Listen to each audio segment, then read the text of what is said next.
Oke, kita lanjut ya.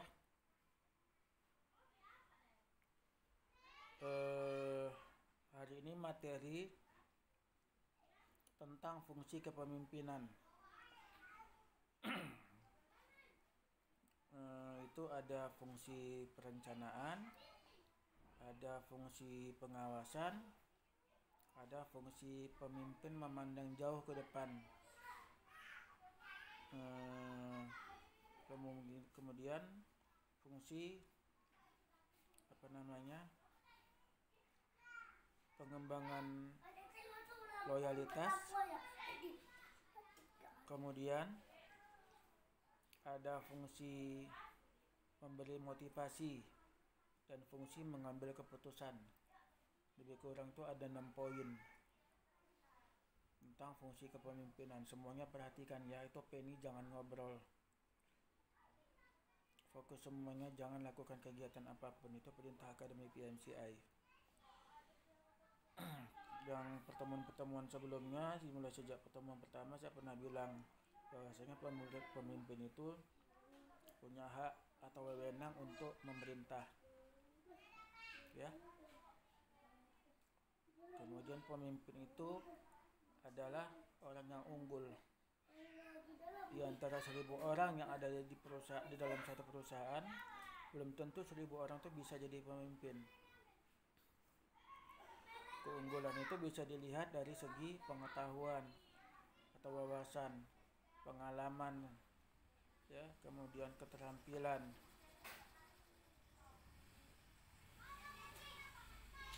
Dari keunggulan itu akan menghasilkan kinerja kalau pelaksanaannya itu benar-benar dilakukan sesuai dengan standar operasional prosedurnya.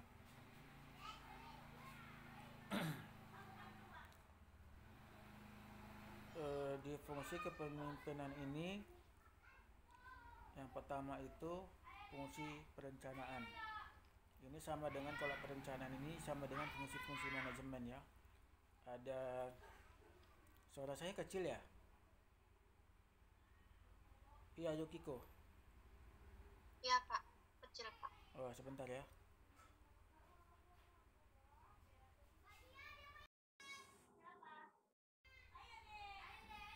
Ini udah jelas.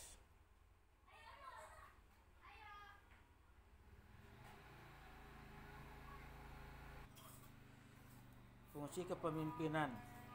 Jadi saya bilang fungsi kepemimpinan yang pertama itu fungsi perencanaan. Jadi fungsi perencanaan ini bukan hanya di fungsi kepemimpinan, tapi juga di fungsi manajemen. Ya, ada perencanaan, pengorganisasian, pengarahan, pengawasan. Jadi perencanaan ini masuk juga di fungsi kepemimpinan. Kenapa kok masuk? Karena yang membuat perencanaan itu adalah pimpinan. Ya, yang membuat perencanaan pimpinan. Pelaksananya adalah para bawahan, para karyawan. Karyawan itu disebut non manajemen, non pimpinan. Ya, karyawan disebut pelaksana. Jadi perencanaan ini sebenarnya ada 2 macam. Ada perencanaan jangka pendek, maksud saya ada perencanaan tidak tertulis. Kemudian ada perencanaan tertulis. Kira-kira menurut kalian perencanaan tidak tertulis itu dan perencanaan tertulis itu apa bedanya? Kira-kira apa bedanya?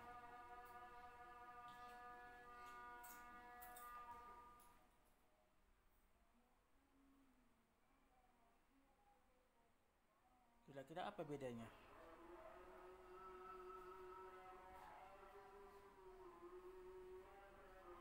Perencanaan tidak tertulis, kemudian perencanaan tertulis. Coba kamu Leandro.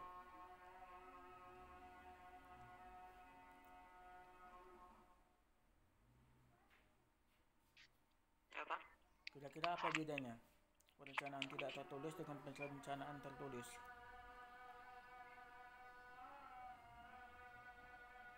Perencanaan tidak tertulis biasanya untuk dalam jangka pendek atau kegiatan yang terus menerus. Kalau yang Lihat Google, saya tahu. tertulis Jangan lihat tertulis, Google lah. Ya jangan saya semuanya. Coba tunggu dulu sebentar. Coba semuanya. Saya minta kalau belajar tuh jangan dulu mengandalkan Google. Ya. Jangan dulu belajar mengandalkan Google. Coba semua Google-nya matikan. Oke, lanjut Leandro. Matikan Google-nya ya.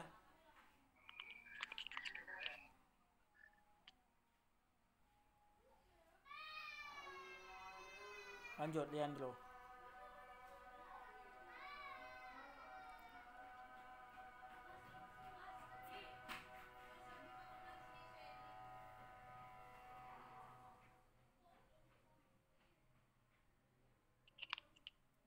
Lanjut Leandro. Fokuskan wajahnya, follow-kan wajahnya.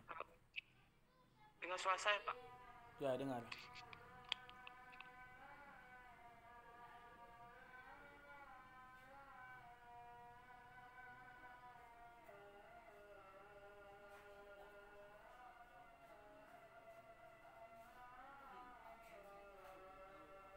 Si Leandro lagi hang pula nih videonya. Oke lah ya. Jadi kalau perencanaan tidak tertulis itu sifatnya jangka pendek. Ya. Sifatnya jangka pendek. Kemudian maksudnya durasinya. Durasinya jangka pendek, sifatnya terus-menerus. Biasanya ini berkaitan dengan kegiatan operasional. Biasanya berkaitan dengan kegiatan operasional. Itu yang tidak tertulis. Kalau tertulis itu biasanya jangka panjang. Kalau jangka panjang itu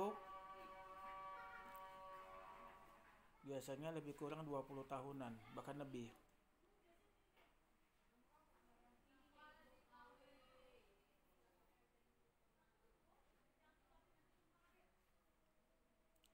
Jangka panjang itu misalnya rencana perusahaan untuk ekspansi. Coba wajahnya follow-kan ya. Kristalia, Nadif itu follow-kan wajahnya. Nadif wajahnya follow-kan. Jangan setengah-setengah. Ya misalnya contohnya yang tidak yang tertulis tadi itu misalnya rencana untuk ekspansi, perluasan usaha. Ya. Atau misalnya rencana untuk buka cabang. Ya, ekspansi itu butuh perencanaan matang. Ya. Dari segi anggarannya, dari segi lokasinya itu besar dananya, lokasinya pun tidak boleh sembarangan. Berkaitan dengan peluang bagi perusahaan. Ya, lihat lokasi yang menjadi peluang bagi perusahaan. Tidak hanya sekedar dari segi padat penduduk, tapi daya beli juga mempengaruhi penentuan lokasi. Daya beli masyarakat dilihat dari segi tingkat pendapatan masyarakat di sana. Kemudian dilihat dari segi budaya belanja masyarakat. Ya. Jadi kalau jumlah penduduk padat itu belum tentu peluang kalau tidak didukung oleh daya beli masyarakat atau kemampuan dia membeli. Dilihat dari segi tingkat pendapatannya atau budaya belanjanya bagaimana. Makanya untuk ekspansi ini atau perluasan usaha atau buka cabang misalnya itu butuh yang namanya survei atau penelitian. Ya. Jadi perencanaan ini ada perencanaan tidak tertulis, ada perencanaan tertulis. Gitu ya. Itu Raymond Penny, mana videonya ini? Tolonglah semua jangan disuruh lagi buka-buka video. Ya, Raymond Penny itu videonya mati. Fokus semua, fokus. Jangan ada lemas. Penny Chandra. Fokus ya. Kemudian setiap yang dikatakan perencanaan itu apabila belum ada kegiatannya. Setiap ada perencanaan harus ada pelaksanaan. Jadi ada perencanaan, ada pengawasan, ada evaluasi. Pengawasan itu dilakukan sebelum kegiatannya dimulai. Pengawasan itu pada saat kegiatannya sedang berjalan. Evaluasi setelah kegiatannya selesai. Ya. Pada saat kegiatan kenapa kok ada pengawasan? Ini masuk kita fungsi kedua.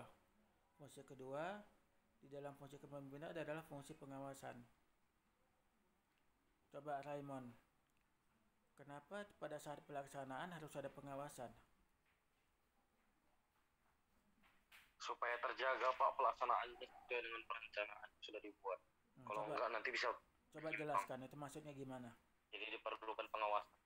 Coba jelaskan itu maksudnya gimana? Jadi misalnya mau mengerjakan suatu perlu ada pengawasan supaya perilaku tidak menyimpang dari pelaksanaan yang sudah ditetapkan. Iya.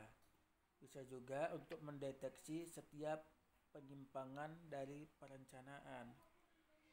Jadi pelaksanaan itu harus berpedoman kepada perencanaan.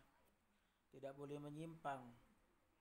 Jadi pada saat pelaksanaan ditemukan penyimpangan, maka pada saat itu juga dilakukan perbaikan supaya pelaksanaan searah dengan perencanaan. Itu ya. Jadi pengawasan itu penting untuk menjamin pelaksanaan yang berkualitas dan hasil pelaksanaannya juga berkualitas. Gitu ya, harus berkualitas. Jadi semua itu harus berorientasi kepada kinerja. Tapi kinerja yang berkualitas ya, bukan kinerja yang tidak berkualitas. Kinerja yang tidak berkualitas itu kinerja yang tidak memuaskan. Seharusnya kinerja itu memuaskan. Ya, bekerja sesuai dengan standar operasional. Ya, kemudian bekerja diiringi dengan pengawasan, itu penting. Kemudian ada evaluasi. Evaluasi ini dilakukan setelah kegiatannya selesai dilaksanakan. Ya, evaluasi dilakukan setelah kegiatannya selesai dilaksanakan. Evaluasi itu maksudnya apa? Coba Kalpin. Apa maksud dari evaluasi itu? Kalpin.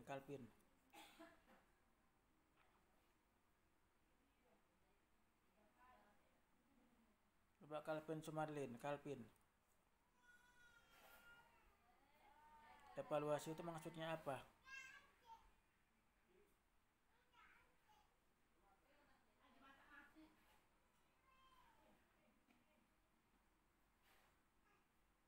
Ayo Kalpin. Assalamualaikum ya. Evaluasi itu maksudnya apa? Evaluasi artinya penaksiran atau penilaian. Iya, penilaian. Apa yang dinilai?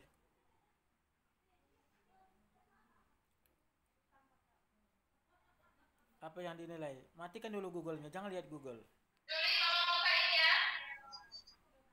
Suatu hal atau objek yang berdasarkan pada acuan-acuan tertentu. Itu maksudnya apa? Untuk Coba menentukan jelaskan. tujuan tertentu. Nah, itu coba jelaskan maksudnya apa? Coba jelaskan. Jangan lihat Google dulu ya, ini belajar.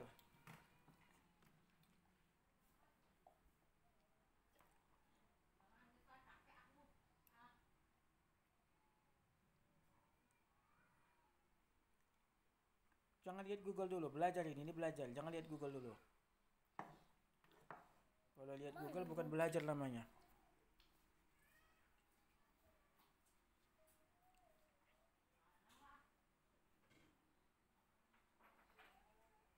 Itu maksudnya apa?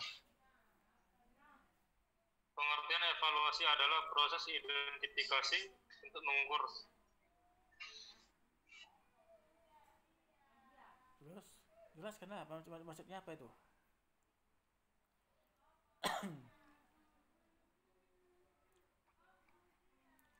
Evaluasi itu penilaian.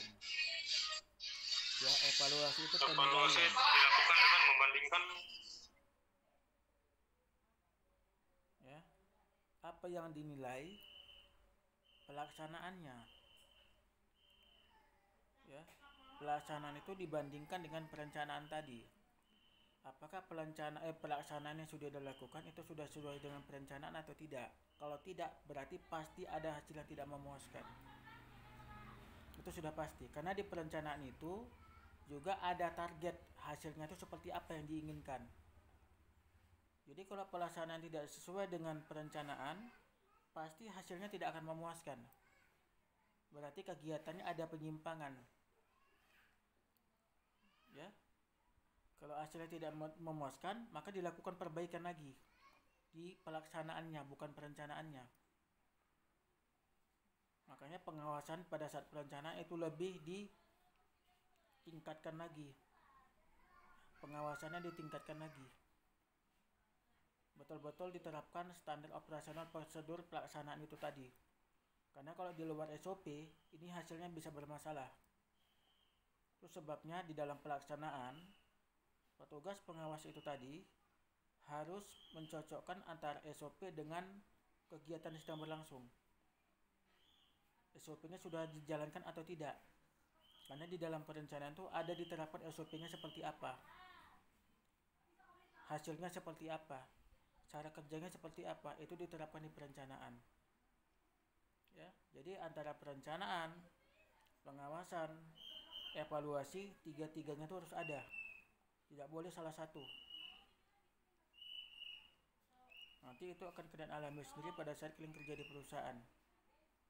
Ya, baik sebagai karyawan atau sebagai pimpinan. Itu pasti akan alami nanti. Akan ada teguran kalau pelaksanaan tidak sesuai dengan perencanaan. Itu ya. Fungsi selanjutnya.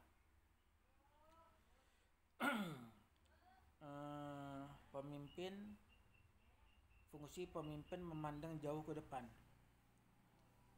Ya. Kalau memandang jauh ke depan, berarti kan belum terjadi ini kejadiannya. Ya. Kita nggak tahu apakah tahun depan corona masih ada atau tidak.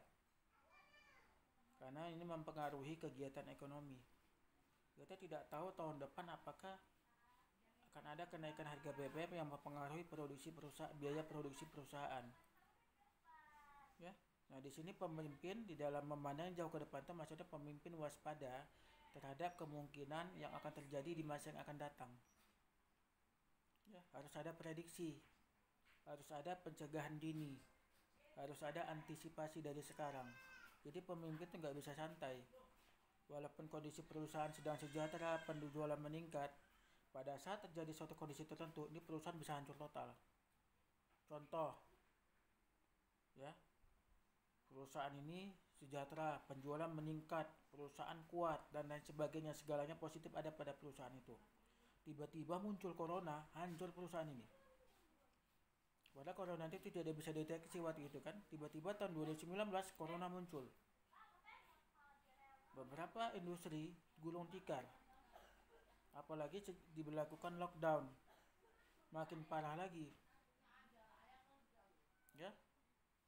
Apalagi pada masa corona ini banyak yang di PHK waktu itu. Makin parah lagi. Jadi perusahaan yang dalam keadaan baik-baik saja bisa langsung jatuh total. Nah, ini harus diwaspadai oleh pimpinan. Jadi pemimpin harus waspada terhadap kemungkinan apa yang terjadi di masa yang akan datang yang bisa mengancam kelangsungan hidup perusahaan. Itu ya. Tapi di sini bukan berarti meramal, tidak. Ya. Tapi di sini maksudnya antisipasi segala kemungkinan bisa saja terjadi tanpa diduga.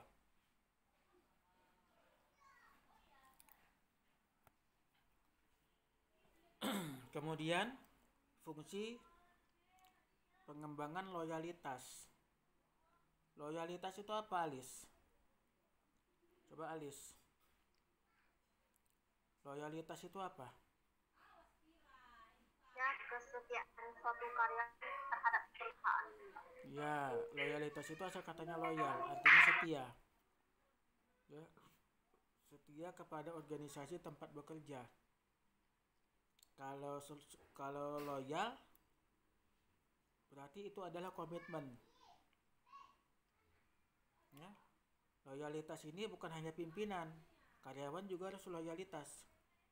Tanpa ada loyalitas tidak akan ada komitmen. Tanpa ada loyalitas tidak akan ada peningkatan kinerja yang memuaskan. Ya. Jadi karena kalian loyal di dalam perusahaan tempat kalian kerja, maka kalian komitmen akan selalu bekerja di perusahaan itu sejak diterima sampai dengan pensiun.